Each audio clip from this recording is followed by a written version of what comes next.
ನಮಸ್ಕಾರ. ಎಲ್ಲರಿಗೂ ಆಹಾರ, ಆರೋಗ್ಯ, ಅಧ್ಯಾತ್ಮದ ಸಂಸ್ಕಾರದ ಬೆಳಕಿಗೆ ಸ್ವಾಗತ, ಸುಸ್ವಾಗತ. ಅಕ್ಷಯ ತೃತೀಯ ಅಂತಂದ್ರೆ ಇಡೀ ಭಾರತದಾದ್ಯಂತ ಸನಾತನ ಧರ್ಮ ಮತ್ತು ಜೈನ ಧರ್ಮ ಬಾಂಧವರು ಅತ್ಯಂತ ಸಂಭ್ರಮ ಸಡಗರದಿಂದ ಆಚರಿಸುವಂತ ಒಂದು ಶ್ರದ್ಧಾ ಭಕ್ತಿಯ ಆಚರಣೆ. ಈ ಅಕ್ಷಯ ತೃತೀಯನ್ನ ನಾವು ಅಖಾ ತೀಜ್ ಅಂತ ಕೂಡ ಕರೀತಾರೆ ಉತ್ತರ ಭಾರತದಲ್ಲಿ. ಹಾಗಾಗಿ ಈ ಅಕ್ಷಯ ತೃತೀಯದ ಮಹತ್ವ ಅಂತಂದ್ರೆ ವಸಂತ ಋತುವಿನ ವೈಶಾಖ ಮಾಸದ 3ನೇ ದಿನವಾದಂತ ತೃತೀಯ ಅದನ್ನ ಅಕ್ಷಯ ಅಂತ ಕರೀತಾರೆ. ಅಕ್ಷಯ ಅಂತಂದ್ರೆ ಸಂಸ್ಕೃತದಲ್ಲಿ ಕ್ಷಯವಾಗದೆ ಇರುವಂತಹದ್ದು, ಕಡಿಮೆ ಆಗದೆ ಇರುವಂತಹದ್ದು, ನಾಶವಾಗದೆ ಇರುವಂತಹದ್ದು ಅಂತ. ಈ ಅಕ್ಷಯ ತೃತೀಯನ್ನ ಯಾಕೆ ಮಹತ್ವ ಅಂದ್ರೆ ತ್ರೇತಾಯುಗ ಪ್ರಾರಂಭವಾಗಿದ್ದೇ ಈ ಅಕ್ಷಯ ತೃತೀಯದಂದು. ಅಷ್ಟೇ ಅಲ್ಲ, ತ್ರೇತಾಯುಗದಲ್ಲಿ ವಿಷ್ಣುವಿನ 6ನೇ ಒಂದು ಅವತಾರವಾಗಿ ಜನಿಸಿದಂತ ಪರಶುರಾಮ ಕೂಡ ಹುಟ್ಟಿದ್ದು ಅಕ್ಷಯ ತೃತೀಯದಂದು. ಹಾಗಾಗಿ ಇದನ್ನ ಪರಶುರಾಮ ಜಯಂತಿ ಅಂತ ಕೂಡ ಕರೀತಾರೆ. ಅಷ್ಟೇ ಅಲ್ಲ, ದ್ವಾಪರ ಯುಗದಲ್ಲಿ ಕೃಷ್ಣ ಪರಮಾತ್ಮ ಅಕ್ಷಯ ಪಾತ್ರೆಯನ್ನ ದ್ರೌಪದಿಗೆ ಕೊಟ್ಟಿದ್ದು ಕೂಡ ಅಕ್ಷಯ ತೃತೀಯ ದಿನ. ಆದಂತೆ ಈ ಮಹಾಭಾರತವನ್ನ ಗಣಪತಿಗೆ ಹೇಳಿ ಬರೆಸಲು ವೇದವ್ಯಾಸರು ಪ್ರಾರಂಭ ಮಾಡಿದ್ದು ಕೂಡ ಅಕ್ಷಯ ತೃತೀಯ ದಿನ ಕೂಡ.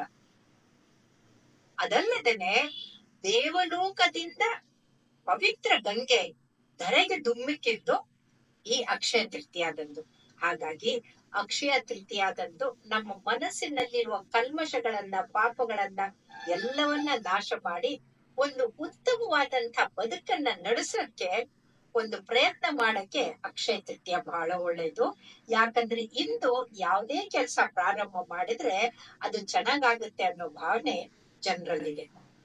ಅಷ್ಟೇ ಅಲ್ಲ, ಇವತ್ತಿನ ದಿನ ನಾವು ಕುಬೇರನಿಗೆ ಶಿವನು ನೀನು ಸಂಪತ್ತಿನ ಅಧಿಪತಿಯಾಗಿರು ಅಂತ ಹೇಳಿ ಮಾಡಿಸಿದಂತ ದಿನ ಕೂಡ ಇದು.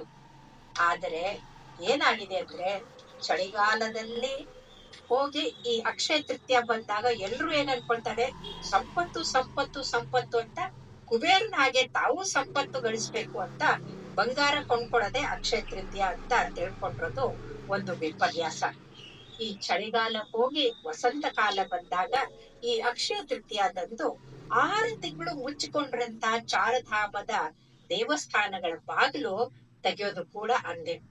ಅಷ್ಟೇ ಅಲ್ಲ, ಜಗನ್ನಾಥ ಪುರಿಯಲ್ಲಿ ರಥವನ್ನ ನಿರ್ಮಾಣ ಮಾಡೋದನ್ನ ಪ್ರಾರಂಭ ಮಾಡೋದೇ ಅಕ್ಷಯ ತೃತೀಯದಂದು. ಇದಕ್ಕಿಂತ ಮಿಗಿಲಾಗಿ 12ನೇ ಶತಮಾನದಲ್ಲಿ ಶರಣ ಶ್ರೇಷ್ಠರಾದಂತ ಬಸವಣ್ಣನವರು ಹುಟ್ಟಿದ್ದು ಕೂಡ ಅಕ್ಷಯ ತೃತೀಯದಂದು. ಹಾಗಾಗಿ ಬಸವ ಜಯಂತಿ ಕೂಡ ಅಕ್ಷಯ ತೃತೀಯದಲ್ಲೇ ಬರುತ್ತೆ. ಹಾಗಾಗಿ ಈ ಅಕ್ಷಯ ತೃತೀಯ ಅಂತಂದ್ರೆ ನಮ್ಮಲ್ಲಿ ಕ್ಷೀಣವಾಗದೆ ಇರುವಂತ ಜ್ಞಾನ ಸಂಪತ್ತು ಸಂಪಾದಿಸಿ ನಾವು ಜ್ಞಾನಯೋಗಿಗಳಾಗಿ ಭಕ್ತಿ ಭಂಡಾರಿ ಬಸವಣ್ಣನ ಹಾಗೆ ಭಕ್ತಿ ಸಂಪತ್ತನ್ನ ಗಳಿಸಿಕೊಂಡು ಭಕ್ತಿ ಮಾರ್ಗದಲ್ಲಿ ನಡೆಯುವಂಥದ್ದು.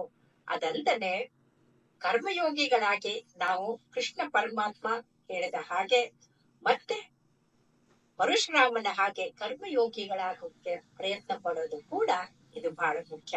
ಹಾಗಾಗಿ ಬನ್ನಿ, ಈ ಅಕ್ಷಯ ತೃತೀಯದಂದು ಕೇವಲ ಚಿನ್ನ ಕೊಂಡ್ಕೊಂಡು ಶೇಖರಿಸೋದ ಅಲ್ಲ, ನಮ್ಮ ಜ್ಞಾನವನ್ನ ಹೆಚ್ಚಿಸ್ಕೊಂಡು ಜ್ಞಾನಯೋಗಿಗಳಾಗೋದು, ಸತ್ಕರ್ಮಗಳನ್ನ ಮಾಡಿ ಕರ್ಮಯೋಗಿಗಳಾಗೋದು, ಭಕ್ತಿಯನ್ನು ಹೆಚ್ಚಿಸ್ಕೊಂಡು ಭಕ್ತಿ ಯೋಗಿಗಳಾಗೋದನ್ನ ಕಲಿಯೋಣ. ಎಲ್ಲರಿಗೂ ಶುಭವಾಗಲಿ. ನಮಸ್ಕಾರಗಳು. ಅಕ್ಷಯ ತೃತೀಯದ ಶುಭಾಶಯಗಳು. ನಮಸ್ಕಾರ.